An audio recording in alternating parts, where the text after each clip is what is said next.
m'appelle Angela Evers. Mon travail, c'est un travail à partir du corps. Je représente le corps avec la matière, travail sur la lumière. Et c'est essentiellement un travail sur l'identité, la relation, le corps féminin, le corps de l'homme. Bonjour, alors je suis Lionel Lejeune. J'essaie de peindre surtout sur un thème des scènes urbaines. J'essaie de réaliser un travail sur la couleur, la lumière et les ombres. Et quoi vous dire, ouais, j'arrive pas à parler de moi, voilà, c'est ça mon problème. C'est difficile de parler de son travail. Je m'exprime plus par la peinture que par les paroles, quoi, en fait. Florence Guillemot, plasticienne. Qu'est-ce qui caractérise mon travail? D'abord, c'est une installation.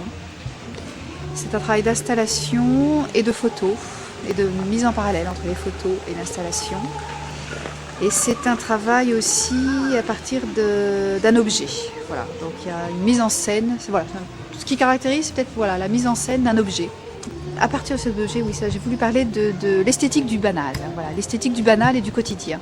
L'esthétique ou une certaine esthétique du banal et du quotidien. Par une espèce de petite mise en scène et par un certain regard, j'ai voulu voir autre chose et voir peut-être une esthétique ou quelque chose de surprenant. Et voilà, mon thème, le sujet de ce travail, qui est une partie, parce qu'il y a toute une déclinaison, ça s'appelle Transfiguration du banal. Voilà.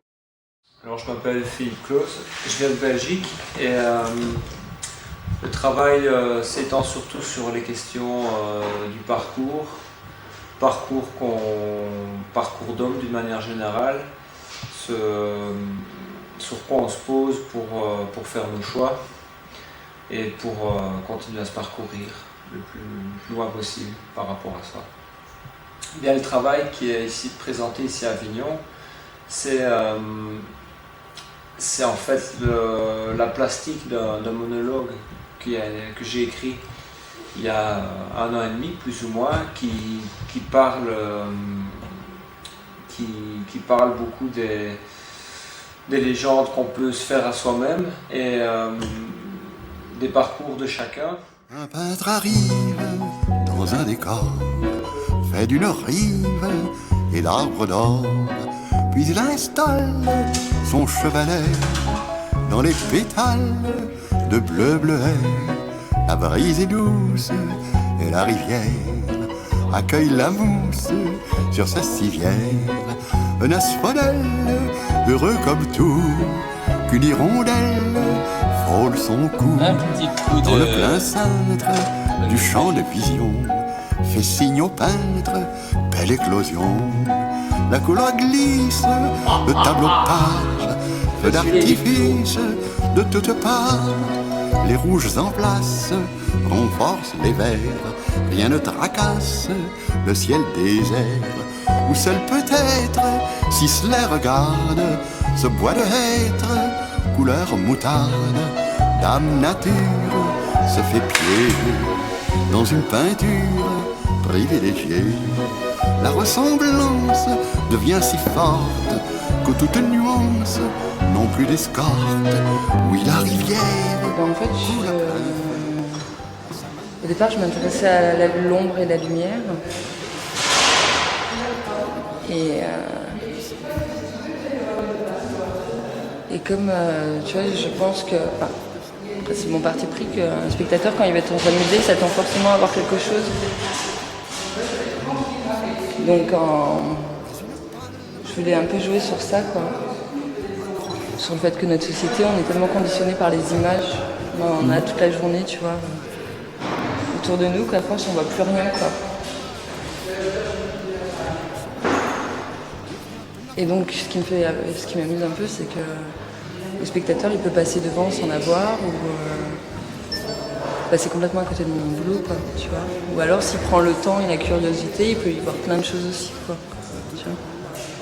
Et ce qui m'intéresse, c'est quand tu passes, tu la vois plus, tu la vois trop. Sur cette route du temps perdu dans l'âtre du souvenir, qui pour la peindre faisait mourir cela nous prouve qu'avec lenteur, l'œuvre recouvre son créateur. Cela nous prouve qu'avec lenteur, l'œuvre recouvre son créateur.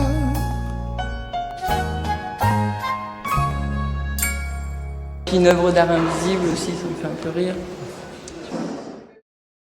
Je m'appelle Dodiost, je suis plasticienne depuis 20 ans environ. Mon travail a beaucoup évolué et en ce moment je travaille sur le jour et la nuit. Il y a toujours une part de mystère la nuit. La nuit on est différent. Il y a une part de rêve, il y a une part de révélation qui ne se révèle pas forcément le jour. Je travaille sur le temps. Le temps c'est quelque chose qui ne se saisit pas mais qui se vit uniquement. Je travaille sur la lumière et j'ai multiplié les lumières et par ce biais-là je multiplie les visions. Avec la peinture phosphorescente, je travaille sur la lumière qui se révèle. Et pour arriver à un double langage dans mon travail, à un double message, je suis dans l'obligation de travailler à 50% en aveugle à chaque fois. C'est-à-dire que quand je peins de jour, je ne sais pas ce qui va se peindre de nuit. Et quand je peins de nuit, je ne sais pas ce qui va se peindre de jour. Et mon œuvre achevée se situe à la frontière des deux. Il faut que les deux aient du sens. Et deux racontent deux histoires complémentaires et parfois en opposition ou en situation de paradoxe. Voilà, c'est ainsi que je peux définir ma recherche et mon parcours d'artiste pour le moment, en 2005. Paul Tavera Soria, je vis et je travaille en Avignon, je suis peintre. Alors mon travail, il est, je pense, assez autobiographique. Il est totalement non figuratif, mais la ligne de conduite, c'est le cheminement de la vie. Ça, c'est pour l'idée. J'ai beaucoup privilégié le carré pendant quelques années, je commence à en sortir. J'ai été fortement impressionnée par la technique des anciens, c'est-à-dire ces couches de glacis successifs, en alternant des couches de couleurs chaudes et des couches de couleurs froides qui permettent d'obtenir un travail avec une transparence extraordinaire. Et donc j'ai continué cette technique. Et dans les maîtres modernes, j'ai été très influencée par Rothko et de Stahl.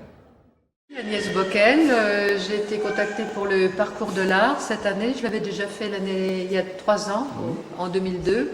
Donc voilà ce que je présente actuellement. Il y a 3 ans, c'était plutôt du textile.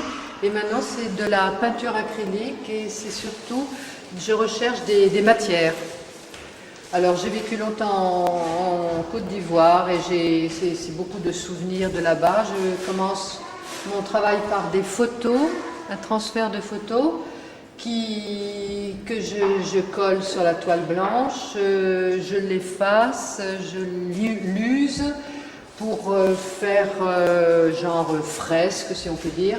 Puis après j'entoure de matières qui viennent comme ça de l'Afrique, de mes souvenirs, de couleurs, de lumière intense de l'Afrique. Je suis Françoise Romer, je travaille dans le Var, à Cams-la-Source. Mon itinéraire, c'est particulièrement un travail sur la lumière et sur la couleur. Donc. Je ne travaille pas tellement les matières, je travaille surtout l'intensité colorée.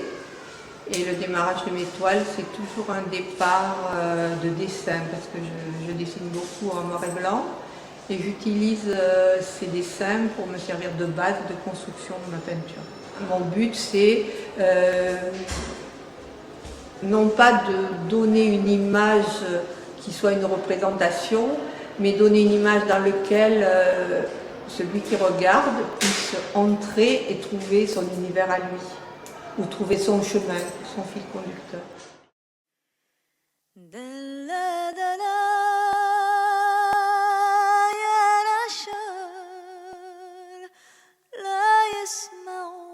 שמי יאיר כהן מישראל, שגר בירושלים. תמונות הפורטרט שצילמתי פה זה בעצם זוג מעל לגיל 85, שרואים גם את הצד היפה שלו וגם את הצד הפחות יפה שלו.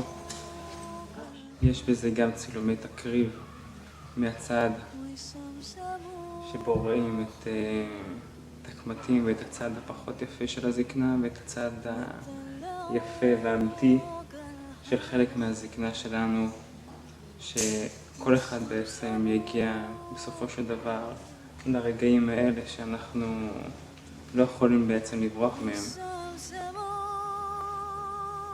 ויותר מזה בעצם זה חלק מהזדקנות עם בת הזוג שלכם. Je m'appelle Jean-Yves Piffard, je viens de Suisse, dans le Jura précisément. Je suis autodidacte dans ma manière de créer. Et depuis 4 ans, je crée principalement dans la nature, avec la nature. Je n'emporte rien avec moi, je crée toujours sur place avec ce que je trouve. De toutes mes créations, il n'en reste souvent plus rien, donc c'est un art éphémère. Un art qui ne dure pas, que la nature va reprendre à son compte, c'est-à-dire que la mer va remonter et effacer ce que j'ai mis sur la plage, ou le vent va emporter. Voilà. Le seul moyen pour moi d'en parler et de montrer mon travail, c'est de faire de la photo. Donc ça, c'est la deuxième partie de mon travail. Donc dans un premier temps, c'est plus un travail d'installation, et dans un deuxième temps, c'est un travail de photo. À partir des photos, souvent je crée des assemblages pour arriver sur des formes qui sont parfois un peu abstraites, où au premier abord on ne sait pas trop ce que l'on voit.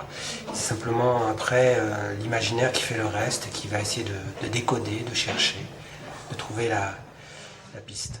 Je m'appelle Noortje Piquer, donc je suis née aux Pays-Bas, mais ça fait au moins 20 ans que j'habite en France. J'ai fait une école d'art où j'ai appris à faire des bijoux.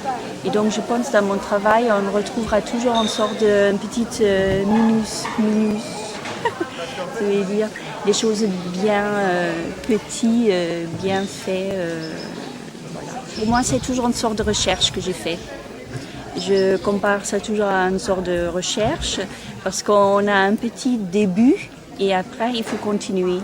Et donc on n'arrête pas de se poser des questions, est-ce qu'on va à gauche ou on va à droite, parce que ça donne un autre chemin. Et donc on ne peut jamais revenir en arrière, parce que ça donnera un autre chemin. Il y a beaucoup de moments de surprise, et il faut toujours jouer avec ce qui se passe au moment même. Donc je pense que c'est ça ce que je trouve qui caractérise mon travail. Ça devient réel en travaillant. Éric Tourner, plasticien, peintre, illustrateur. Moi, c'est un voyage en Afrique en 81 où j'ai découvert les toiles de Korogo au nord de la Côte d'Ivoire, qui sont des toiles faites en toile de lin, assemblées et peintes avec des colorants naturels représentant les animaux symboliques de la savane et de la cosmogonie africaine du nord de la Côte d'Ivoire. Et c'est vrai que j'ai vraiment flashé sur ces formes et ce bestiaire, parce que j'aime, comme tous les artistes et les grands enfants, on aime les animaux. Et moi j'ai utilisé ça en rajoutant de la couleur et les superpositions, en superposant par-dessus, puisqu'ils juxtaposent uniquement les formes. Et j'essaye dans mes tableaux de donner l'impression d'un lieu magique qui aurait été fréquenté par plusieurs civilisations successives, chacune laissant sa trace par-dessus celle des précédents, en travaillant beaucoup sur les transparences, la mixité des matières et le fait qu'il y ait des choses qui transparaissent, qui reviennent en surface ou d'autres qui disparaissent, qui passent au premier plan ou au second plan. Donc c'est là-dedans que j'essaye de travailler.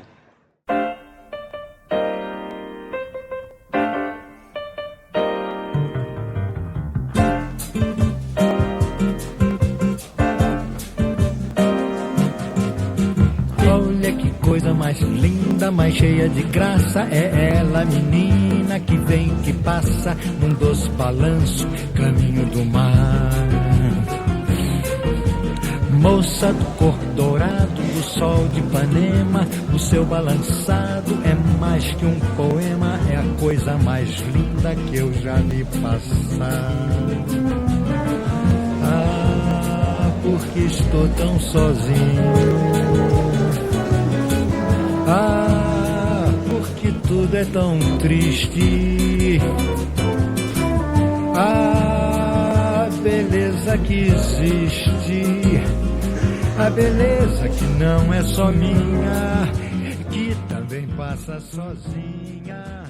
Ah. Alain Grosage, là vous êtes en plein accrochage au second niveau du cloître Saint-Louis, puisque vous êtes l'invité d'honneur du 11e parcours de l'art. Alors première question, quel effet cela vous a procuré lorsque vous a proposé d'être un peu l'artiste phare de ce parcours de l'art? Il y avait longtemps que j'avais pas montré mon travail dans la région, donc il y avait beaucoup de demandes, beaucoup de gens qui voulaient voir mon travail. Bon, les expositions étaient lointaines.